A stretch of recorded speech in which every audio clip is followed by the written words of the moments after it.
সরকারি চাকরি সংশোধন অধ্যাদেশ 2025 বাতিলের দাবিতে ঈদের ছুটি শেষে ফের আন্দোলনে নেমেছেন কর্মচারীরা। আলোচনার আমন্ত্রণ না পেলে নতুন দাবি যুক্ত করা হবে বলেও হুঁশিয়ারি দিয়েছেন তারা। এদিকে গুম বিষয়ক একটি শক্তিশালী কমিশন গঠন করা হবে বলে জানিয়েছেন আইন, বিচার ও সংসদ বিষয়ক উপদেষ্টা ডক্টর আসিফ নজরুল। 4 ধরনের শৃঙ্খলা ভঙ্গের অপরাধের জন্য বিভাগীয় মামলা ছাড়াই শুধু কারণ দর্শানোর নোটিশ দিয়ে চাকরিচ্যুত করা যাবে এমন বিধান রেখে গত 22 মে উপদেষ্টা পরিষদের সভায় অধ্যাদেশের খসড়া অনুমোদন হয়। এরপর 25 মে অধ্যাদেশ জারি করা হয়।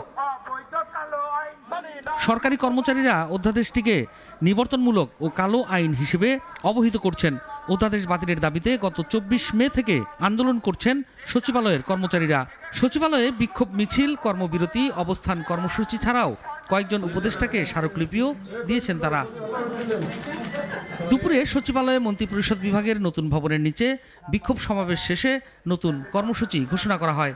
আমাদের সাথে কোনো কথাবার্তা না বলে এই কালো অধ্যাদেশ তারা উপদেষ্টা পরিষদ থেকে পাস করে আনলো।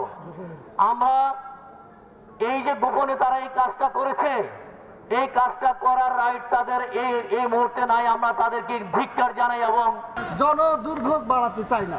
আমাদের কর্মচারীদেরকে সুশৃঙ্খলভাবে জনগণের সেবা করার সুযোগ দেন। আন্দোলনরত সংগঠনগুলোর সঙ্গে আলাপ আলোচনা করে শিগগিরই সুচিন্তিত সুপারিশ প্রণয়নে 3 সদস্য বিশিষ্ট কমিটি গঠন করেছে অন্তর্বর্তী সরকার। সরকারি কর্মচারী ভাইরা আমাদের যে দাবিগুলো দিয়েছিল, কাগজগুলো আমার কাছে আছে, সেগুলি আমরা কি বিবেচনা করব, কিভাবে করব সেটা ঠিক করব।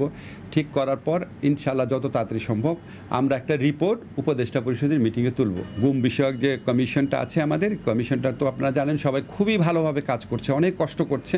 আমরা গুম বিষয়ক যে আইন করব, সেই আইনের অধীনেও আমরা একটা খুব শক্তিশালী কমিশন গঠন করার ইচ্ছা রাখি।